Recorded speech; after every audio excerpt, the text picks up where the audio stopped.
പിതാവിൻ്റെയും പുത്രൻ്റെയും പരിശുദ്ധാത്മാവിൻ്റെയും നാമത്തിൽ ആമേൻ. പരിശുദ്ധ ദൈവമാതാവിൻ്റെ കരം പിടിച്ച് ദൈവപിതാവിനെ മുഖാഭിമുഖം കാണുവാൻ ഈ ഭൂമിയിലായിരുന്നുകൊണ്ട് മരിയൻ ഉടമ്പടി എടുത്തുകൊണ്ട് കൂടുതൽ വിശ്വസ്തയോടെ തീക്ഷ്ണതയോടെ മരിയൻ ഉടമ്പടി നിബന്ധനകൾ പാലിച്ച് മുന്നേറാൻ ഉതകുന്ന ലിവിങ് ഒറക്കിൾസ് ജീവവചസ്സുകൾ എന്ന വലിയ ശുശ്രൂഷയുടെ 34ാമത്തെ എപ്പിസോഡിലേക്ക് എല്ലാവരെയും ദൈവനാമത്തിൽ സ്വാഗതം ചെയ്യുന്നു. ഇന്ന് നമ്മൾ സാക്ഷ്യ വചന വിശകലനത്തിനായി എടുത്തിരിക്കുന്നത് വയനാട്ടിൽ നിന്നുള്ള ജോസഫ് എന്ന ഒരു മകൻ്റെ സാക്ഷ്യമാണ്. എൻ്റെ പേര് ജോസഫ് കെ ജെ. ഞാൻ മാനന്തവാടി രൂപത ഉണ്ടയങ്ങാടി ഇടവകമാണ്. ഈ അപ്പൻ സാക്ഷ്യത്തിൽ പറയുന്ന 3 സംരക്ഷണ സാക്ഷ്യങ്ങളുണ്ട്. അതിനേക്കാളൊക്കെ അപ്പുറത്ത് കൃപാസനത്തിൽ വന്ന് തീർത്ഥാടക ഉടമ്പടി എടുത്ത് പ്രാർത്ഥിക്കുമ്പോൾ ദൈവമാതാവ് സാന്നിധ്യം നൽകി ഒരു കുടുംബത്തെ എങ്ങനെയാണ് സന്ധിക്കുന്നത്, ഏറെ പ്രത്യേകമായിട്ട് മരണത്തിൻ്റെ നിഴൽ വീണ താഴ്വരയിലൂടെ സഞ്ചരിക്കുന്ന സമയങ്ങളിൽ എങ്ങനെയാണ് പരിശുദ്ധ അമ്മ സഞ്ചാരി മാതാവ് സഞ്ചരിച്ചെത്തി തൻ്റെ മക്കളെ സംരക്ഷിക്കുന്നത് എന്നുള്ളതിൻ്റെ ഒരു നേർസാക്ഷ്യ അനുഭവമാണ് ഈ ഒരു സാക്ഷ്യം എന്നത്. ഈ ജോസഫ് എന്ന മകൻ 3 കാര്യങ്ങളാണ് അക്കമിട്ട് ഈ ഒരു സംരക്ഷണത്തിൻ്റെ സാക്ഷ്യങ്ങൾ കൃപാസന അൾത്താരയിൽ പങ്കുവയ്ക്കുന്നത്. ഒന്നാമതായിട്ട് പറയുന്നത് അദ്ദേഹം ഒരു ഇലക്ട്രിക്കൽ എഞ്ചിനീയറാണ്. ഈ കഴിഞ്ഞ ദുഃഖവെള്ളിയാഴ്ച എനിക്കുണ്ടായ ഒരു മരണത്തിൽ നിന്ന് രക്ഷപ്പെട്ട അനുഭവത്തെപ്പറ്റി ഞാൻ പറയാൻ ആഗ്രഹിക്കുന്നത്. ഞാനൊരു ഇലക്ട്രിക്കൽ എഞ്ചിനീയറാണ്. അപ്പോൾ ഇലക്ട്രിസിറ്റിയെ പറ്റി എനിക്ക് നല്ല ജ്ഞാനമുണ്ട്. എൻ്റെ വീട്ടിൽ ദുഃഖവെള്ളിയാഴ്ച എല്ലാ പോയിൻറ്റുകളിലും വാട്ടർ സപ്ലൈയിൽ വരെ കറണ്ട് വരാൻ തുടങ്ങി, ഷോക്ക് അടിക്കുന്നു. അപ്പോൾ ആ സമയത്ത് ഒരു ഇലക്ട്രീഷ്യൻ കിട്ടാൻ ബുദ്ധിമുട്ടിലൂടെ ഞാൻ തന്നെ ശരിയാക്കാമെന്ന് വിചാരിച്ചു. നോക്കുമ്പോൾ എർത്ത് റോഡ് പൊട്ടിക്കിടക്കുന്നതായിട്ട് കണ്ടു. അപ്പോൾ കറണ്ട് മൈന്യൂട്ട് കറണ്ട് പോലും എർത്തിലൂടെ പോകാത്തതുകൊണ്ടാണ്, ലീക്കാകാത്തതുകൊണ്ടാണ് ഇങ്ങനെയെന്ന് എനിക്ക് മനസ്സിലായതുകൊണ്ട് ഞാൻ തന്നെ ഒരു എർത്തിന് ഒരു ചെറിയ കുഴിയെടുത്ത് എർത്ത് റോഡ് അടിച്ചപ്പോൾ അതിൽ ഇറങ്ങി പോകാത്തതുകൊണ്ട് ഞാൻ അതിൽ കുറച്ച് വെള്ളം ഒഴിച്ചു. അതിന് ശേഷം ഞാൻ എർത്ത് റോഡ് കയ്യിലെടുത്തു. ഞാൻ എർത്ത് വയറും മറ്റൊരു കയ്യിൽ പിടിച്ചു. എനിക്ക് ഇലക്ട്രിസിറ്റി നന്നായിട്ട് കൈകാര്യം ചെയ്യാൻ അറിയാവുന്നതുകൊണ്ട് ഞാൻ ഈ ഷോക്ക് അടിക്കില്ല തന്നെ വിചാരിച്ച വിശ്വാസത്തിലായിരുന്നു. പക്ഷെ അറിയാതെ തന്നെ ഞാൻ ഈ എർത്ത് റോഡ് വെള്ളത്തിലേക്ക് മുക്കി. പെട്ടെന്ന് ഷോക്ക് അടിക്കുക. ഷോക്ക് എന്ന് പറഞ്ഞാൽ വല്ലാത്ത ഷോക്കാണ്. കൈ ഇങ്ങനെ മരവിച്ചു പോയി, അനങ്ങാൻ പറ്റാത്തൊരവസ്ഥ. അതായത് മരണത്തെ മുഖാഭിമുഖം കാണുന്ന ഒരവസ്ഥ. ഈ സമയത്ത് ഒരു സ്ത്രീ ശബ്ദം ഈ ജോസഫ് എന്ന സഹോദരൻ വ്യക്തമായിട്ട് കേൾക്കുകയാണ്. ഞാൻ എന്ത് ചെയ്യുമെന്ന് ഇരിക്കുമ്പോൾ പെട്ടെന്ന് പുറകിൽ നിന്നൊരു ശബ്ദം കേട്ടു, ജോസഫ് പിന്തിരിഞ്ഞോടൂ. അപ്പോൾ ഒരു സ്ത്രീ ശബ്ദമാണ്, തീർച്ചയായിട്ടും മാതാവാണ് എന്നോട് പറഞ്ഞതെന്ന് എനിക്കറിയാം. ആ സ്ത്രീ ശബ്ദം കേട്ട മാത്രയിൽ ജോസഫ് എന്ന സഹോദരൻ പറയുന്നുണ്ട്, ഞാൻ പിന്തിരിഞ്ഞോടി, ഞാൻ രക്ഷപ്പെട്ടു, എനിക്ക് ജീവൻ തിരിച്ചു കിട്ടി. ഇതാണ് ഒന്നാമത്തെ മരണത്തിൽ നിന്ന് രക്ഷപ്പെട്ട സാക്ഷ്യം. രണ്ടാമത്തെ സാക്ഷ്യപ്രകാരമാണ്, ഞാൻ സ്കൂട്ടർ സൈഡ് സ്റ്റാൻഡ് നിർത്തിയായിരുന്നു. പെട്ടെന്ന് സ്റ്റാൻഡ് ശരിക്കും നിന്നില്ല. അതിന് മുമ്പ് തന്നെ ഞാൻ കൈവിട്ടുപോയി. സ്കൂട്ടർ മറിഞ്ഞ് എൻ്റെ കാലിലേക്ക് വീണു. സ്കൂട്ടറിൻ്റെ സ്റ്റാൻഡ് എൻ്റെ കാലിലെ പെരുവിരലിൽ ശക്തമായിട്ട് ഇടിച്ചു. കാലിൻ്റെ പെരുവിരൽ നന്നായിട്ട് ചതഞ്ഞു, നീല നിറത്തിലായി. അപ്പം നല്ല ശക്തമായ വേദന ഉണ്ടായിരുന്നു. ഞാൻ മാതാവിൻ്റെ തൈലം എടുത്ത് പുരട്ടി, അത് കഴിഞ്ഞിട്ട് പ്രാർത്ഥിക്കുക. പക്ഷേ അതിന് വേദന നിൽക്കുന്നുണ്ടായിരുന്നില്ല. വൈകുന്നേരം ആയപ്പോഴേക്കും വലത് കാലിൻ്റെ പെരുവിരലിൻ്റെ വലിപ്പം ഒരു തക്കാളിയുടെ വലിപ്പമായി, നല്ല നീല നിറത്തിലായി. ഞാൻ കിടക്കുകയായിരുന്നു. വേദനിച്ചുകൊണ്ട് ഇനി എന്ത് ചെയ്യണമെന്നറിയാതെ വിഷമിച്ച് പ്രാർത്ഥിച്ചുകൊണ്ട് കിടക്കുമ്പോൾ അപ്പോൾ ഈ സമയവും ഒരു സ്വരം കേൾക്കുകയാണ്. പെട്ടെന്ന് പിന്നെയും എന്നോട് ശബ്ദം പറയും, നീ ഒരു തലേണ എടുത്ത് വെച്ച് കാല് പൊന്തിച്ച് വെക്കൂ. 2-3 പ്രാവശ്യം ഇങ്ങനെ ആവർത്തിച്ച് പറഞ്ഞു. എന്നിട്ട് പറഞ്ഞു, കാലിലെ ദുഷിച്ച രക്തം ഹൃദയത്തിലേക്ക് ഒഴുകി പോട്ടെ. അപ്പോൾ ഞാൻ പെട്ടെന്ന് ഒരു തലേണ എടുത്ത് വെച്ചു, കാലിൻ്റെ അടിയിൽ വെച്ച് കാല് പൊന്തിച്ച് വെച്ച് കിടന്നു. പരിശുദ്ധ അമ്മ തൻ്റെ കുഞ്ഞുങ്ങളോട് ഇങ്ങനെ ഒരു പ്രതിസന്ധി ഘട്ടത്തിൽ എങ്ങനെയാണ് ഒരു മൂവ്മെൻറ്റ് നടത്തേണ്ടത്, അതും അല്ലെങ്കിൽ ജീവിതത്തെ ഒരു സാക്ഷ്യമായി ഉയർത്താൻ പരിശുദ്ധ അമ്മ തൻ്റെ ദൈവ പൈതങ്ങളോട് എങ്ങനെയാണ് ഒരു കരുണാപൂർവ്വം മക്കളെ കടാക്ഷിക്കുന്നത് എന്നുള്ളതിൻ്റെ ഒരു നേർസാക്ഷ്യമാണത്. നിങ്ങൾ കേൾക്കണം. ഈ സാക്ഷ്യത്തിൻ്റെ ലിങ്ക് ഈ ശുശ്രൂഷയുടെ താഴെ ഞങ്ങൾ ഇടുന്നുണ്ട് ഡിസ്ക്രിപ്ഷനിൽ. മൂന്നാമതായിട്ട് ഈ സഹോദരൻ പറയുന്നത് ഈ ഒരു സാക്ഷ്യാനുഭവമാണ്. ഞാനും എൻ്റെ ഭാര്യയും കൂടി സ്കൂട്ടറിൽ യാത്ര ചെയ്യുമായിരുന്നു. ഭാര്യയാണ് ഡ്രൈവ് ചെയ്തിരുന്നത്, ഞാൻ ബാക്കിലിരിക്കുകയായിരുന്നു.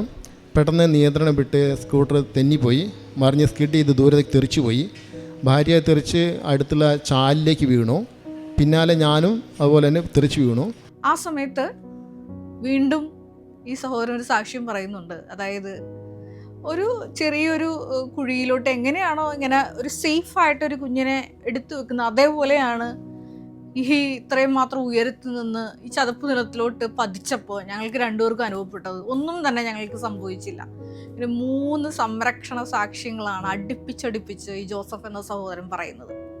എല്ലാം മരണത്തിൻ്റെ നിഴൽ വീണ താഴ്വരയിലൂടെ നടന്നപ്പോൾ സഞ്ചാരി മാതാവ് മരിയൻ ഉടമ്പടി എടുത്തെന്നുള്ള ഒറ്റ യോഗ്യതയാൽ സഞ്ചരിച്ചെത്തി ഈ കുടുംബത്തെ തന്നെ സംരക്ഷിച്ച വലിയൊരു സാക്ഷ്യാനുഭവമാണത് ജോസഫ് എന്ന സഹോദരൻ പങ്കുവെച്ചത്, നമ്മൾ കേട്ടത്.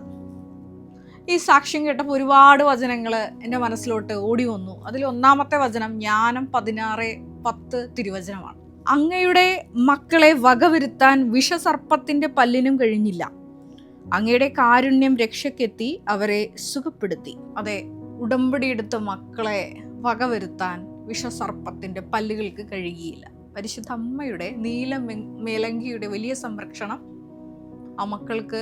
ഉടമ്പടി ഒരാളാണ് കുടുംബത്തിലെടുക്കണമെങ്കിൽ, വിശ്വസ്താപൂർവ്വം വ്യക്തി മാത്രമാണ് എടുക്കുന്നതെങ്കിലും ആ വ്യക്തിയെ പ്രതി ആ കുടുംബത്തിന് മുഴുവനുമായിരിക്കും ആ സംരക്ഷണം ലഭിക്കുന്നത്. ആ വ്യക്തി പക്ഷേ വൃത്തിയായി ഉടമ്പടി പാലിക്കണം എന്നു മാത്രം. വീണ്ടും എൻ്റെ മനസ്സിലോട്ട് ഓടി വന്ന വചനം വെളിപാട് 12:14. നിങ്ങൾക്ക് എല്ലാവർക്കും മരിയൻ ഉടമ്പടിയിലിരിക്കുന്നവർക്ക് സുപരിചിതമായ ഒരു വചനമാണ്. സർപ്പത്തിൻ്റെ വായിൽ നിന്ന് രക്ഷപ്പെട്ട് തൻ്റെ സങ്കേതമായ മരുഭൂമിയിലേക്ക് പറന്നു പോകാൻ വേണ്ടി വൻ കഴുകൻ്റേതുപോലുള്ള ചിറകുകൾ അവൾക്ക് നൽകപ്പെട്ടു. മരിയൻ ഉടമ്പടിയുടെ വലിയൊരു സ്വഭാവ സവിശേഷതയാണ് നിങ്ങൾക്കറിയാവുന്ന പോലെ ടൈം ഷോർട്ടനിങ്, സമയച്ചുരുക്കം. ഈ സമയച്ചുരുക്കത്തിൽ നമ്മളെ സാക്ഷ്യപീഠത്തിലോട്ട് ഉയർത്തുന്നത് ഈ ചിറകുകൾ നൽകപ്പെടുന്നതിലാണ്. ഞാൻ എൻ്റെ ക്ലാസ്സിൽ എപ്പോഴും പറയാറുള്ള ഒരു കാര്യമാണ്, ഉടമ്പടി ക്ലാസ്സിൽ.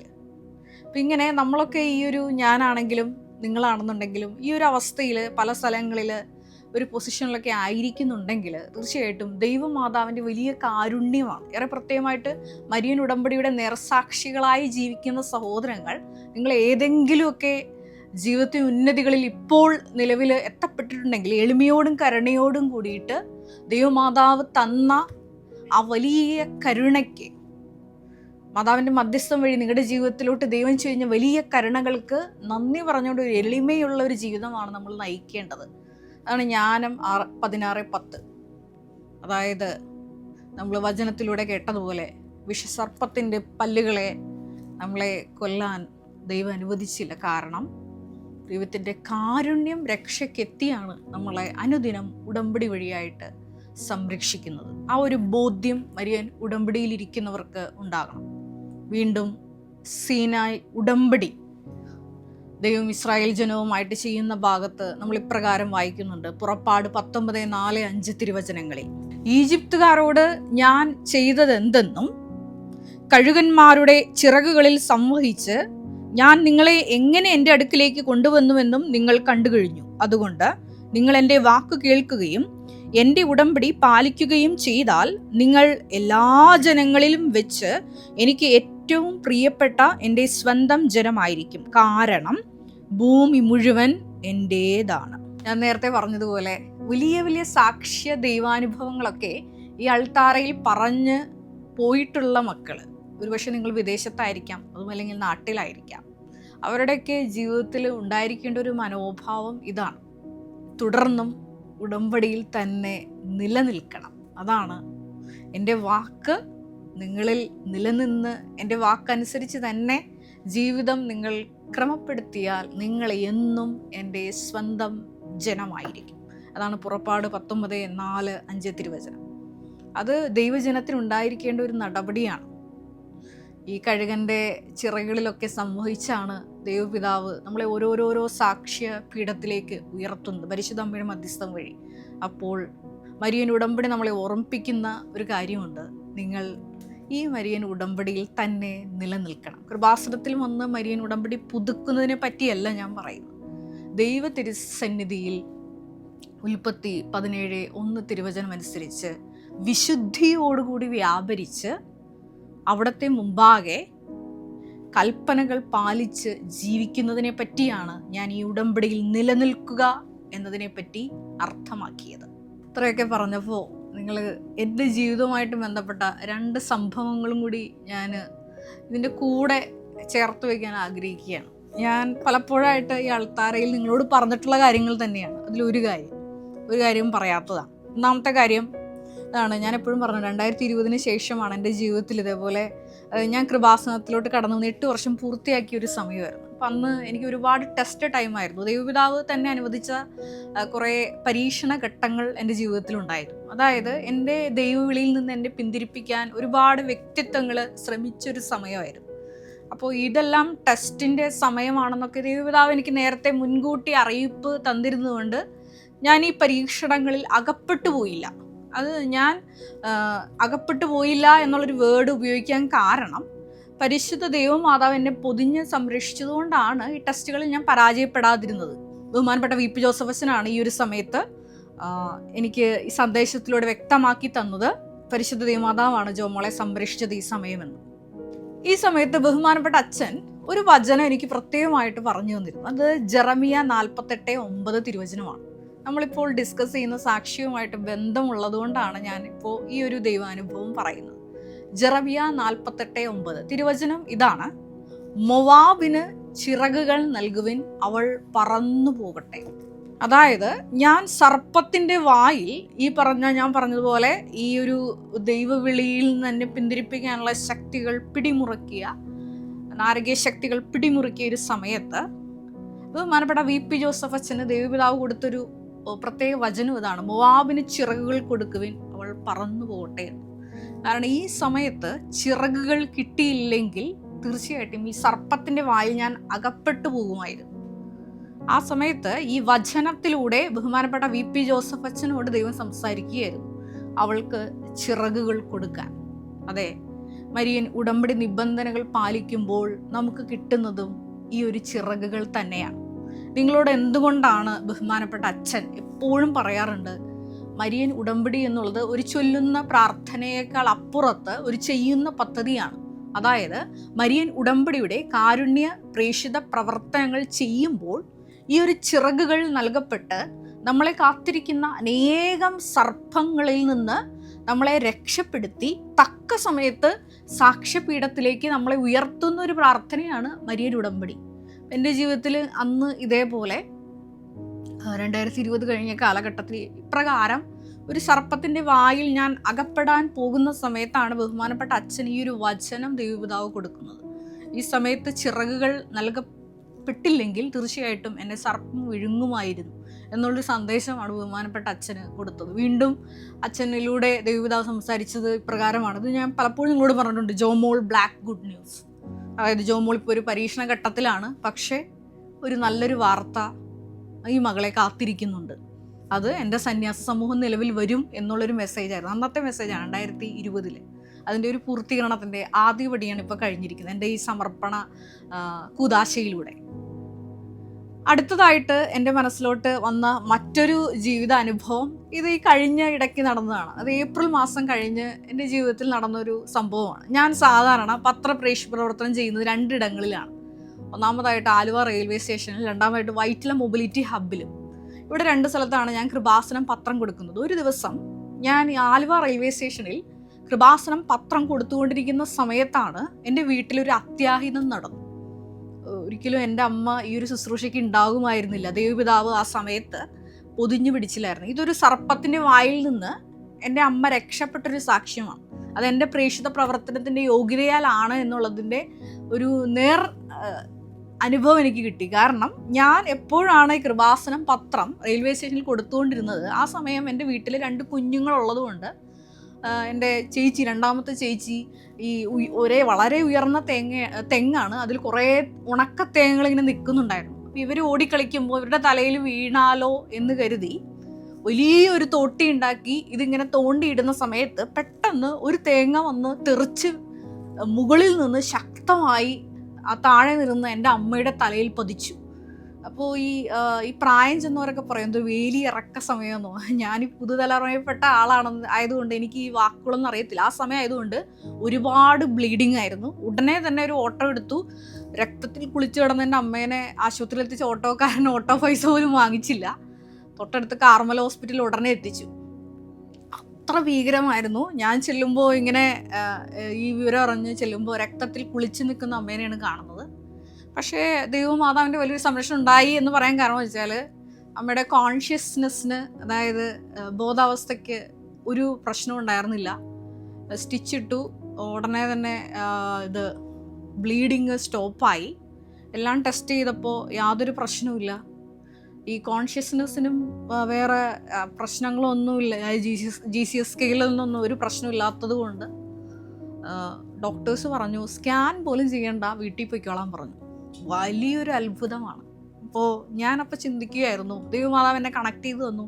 ജോമോളുടെ ആ ഒരു പ്രേക്ഷിത പ്രവർത്തനത്തിൻ്റെ ആ ഒരു യോഗ്യതയിലാണ് ഈ ഒരു സർപ്പം വാ പൊളിച്ച് നിന്നപ്പോൾ എൻ്റെ അമ്മയെ വലിയൊരു അപകടത്തിൽ നിന്നാണ് ദൈവപിതാവ് സംരക്ഷിച്ചത്. നമ്മുടെ ഭവനങ്ങളിലൊക്കെ നമ്മൾ ഈ മരിയൻ ഉടമ്പടിയുടെ കാരുണ്യ പ്രേക്ഷിത പ്രവർത്തനങ്ങളൊക്കെ ചെയ്യുമ്പോൾ നമ്മുടെ കുടുംബത്തിൽ മുഴുവനുമാണ് ഈ സംരക്ഷണം കിട്ടുന്നത്. അവിടെ വലിയ വലിയ അപകടങ്ങൾ നമ്മളെ പതിയിരിക്കുന്നുണ്ടാവും. പക്ഷേ ഞാൻ നേരത്തെ പറഞ്ഞതുപോലെ ജ്ഞാനം 16:10 തിരുവചനം, അത് നിങ്ങളെപ്പോഴും ഓർക്കേണ്ട ഒരു വചനമാണ്. കഴിഞ്ഞ ദിവസം വയനാട്ടിൽ നിന്ന് വന്ന ഒരമ്മ എനിക്ക് കൈമാറിപ്പോയ ഒരു സന്ദേശമാണ്. ജ്ഞാനം 16:10 തിരുവചനം ഇതാണ്: അങ്ങയുടെ മക്കളെ വകവരുത്താൻ വിഷസർപ്പത്തിൻ്റെ പല്ലിനും കഴിഞ്ഞില്ല, അങ്ങയുടെ കാരുണ്യം രക്ഷയ്ക്കെത്തി അവരെ സുഖപ്പെടുത്തി. അതിന് കൃപാസനം പറഞ്ഞു തരുന്നൊരു പോംവഴിയാണ്. ദൈവത്തിൻ്റെ കരുണ നമ്മുടെ ജീവിതത്തിൽ അതിവേഗം അനുവേദ്യമാകുവാൻ മരിയൻ ഉടമ്പടിയുടെ കാരുണ്യ പ്രേക്ഷിത പ്രവർത്തനങ്ങൾ ഏറ്റവും വിശ്വസ്തപൂർവ്വം പാലിക്കാൻ നമുക്ക് പ്രത്യേകമായിട്ട് ശ്രമിക്കാം. നമുക്കൊരു നിമിഷം കണ്ണുകളടയ്ക്കാം. പരിശുദ്ധമേ ദൈവമാതാവേ, അമ്മയുടെ മധ്യസ്ഥയിൽ ഞങ്ങൾ എടുത്തിരിക്കുന്ന മരിയൻ ഉടമ്പടി ഏറെ പ്രത്യേകമായിട്ട് ഉടമ്പടിയിലെ കാരുണ്യ പ്രേക്ഷിത പ്രവർത്തനങ്ങൾ ഏറ്റവും വിശ്വസ്തതാപൂർവം ചെയ്യുവാൻ പ്രത്യേകമായിട്ട് ഈ ലിവിങ് ഒറക്കിൾസ് ഈ എപ്പിസോഡിലൂടെ ഞങ്ങൾക്ക് അതിനുള്ള അധിക കൃപ നൽകണമേ എന്ന് പ്രാർത്ഥിക്കുന്നു. ഈശോയെ, ഞങ്ങളുടെ മരിയൻ ഉടമ്പടി നിബന്ധനകളിൽ പാലിക്കുന്നതിൽ വന്ന പോരായ്മകളെല്ലാം പരിഹരിച്ചുകൊണ്ട് ഈശോയെ എത്രയും വേഗം സർപ്പത്തിൻ്റെ വായിൽ നിന്ന് രക്ഷപ്പെട്ട് ചിറകുകൾ നൽകപ്പെട്ട് നിൻ്റെ സാക്ഷ്യപീഠത്തിൽ ഉയർത്തപ്പെടുവാൻ പ്രത്യേകമായിട്ട് ഞങ്ങൾക്ക് അധിക കൃപ ഈ ശുശ്രൂഷയിലൂടെ നൽകണമേ എന്ന് ഞങ്ങൾ പ്രാർത്ഥിക്കുന്നു. കർത്താവായ ക്രിസ്തു വഴി ഞങ്ങൾ സമർപ്പിക്കുന്ന പ്രാർത്ഥന കേട്ടുകൊള്ളണമേ. ആമേൻ. Ave Maria. നമ്മുടെ ഈ കൃപാസനം പ്രത്യക്ഷീകരണ സന്നിധാനത്തിൽ ബഹുമാനപ്പെട്ട VP ജോസഫ് അച്ഛനോടൊപ്പം സമർപ്പിതരായി ശുശ്രൂഷ ചെയ്യാൻ ആഗ്രഹിക്കുന്ന സഹോദരങ്ങൾ, ഏറെ പ്രത്യേകമായിട്ട് +2 ഡിഗ്രി പാസ്സായ മക്കളുണ്ടെങ്കിൽ തീർച്ചയായിട്ടും താഴെ കാണുന്ന ഇമെയിൽ അഡ്രസ്സിൽ കോൺടാക്റ്റ് ചെയ്യുക. നിങ്ങളുടെ CV അയയ്ക്കുക. തീർച്ചയായിട്ടും പരിശുദ്ധ അമ്മയുടെ പ്രത്യക്ഷീകരണത്തിന് സാക്ഷികളായി ജീവിക്കുവാൻ നിങ്ങൾക്കൊരു ആന്തരിക ബോധ്യം, അതുമല്ലെങ്കിൽ ദൈവപിതാവ് നിങ്ങളെ വിളിക്കുന്നു എന്ന് നിങ്ങൾക്ക് ബോധ്യപ്പെടുന്നുണ്ടെങ്കിൽ തീർച്ചയായിട്ടും ഞങ്ങളെ കോൺടാക്റ്റ് ചെയ്യുക. എല്ലാവരെയും ദൈവം അനുഗ്രഹിക്കട്ടെ.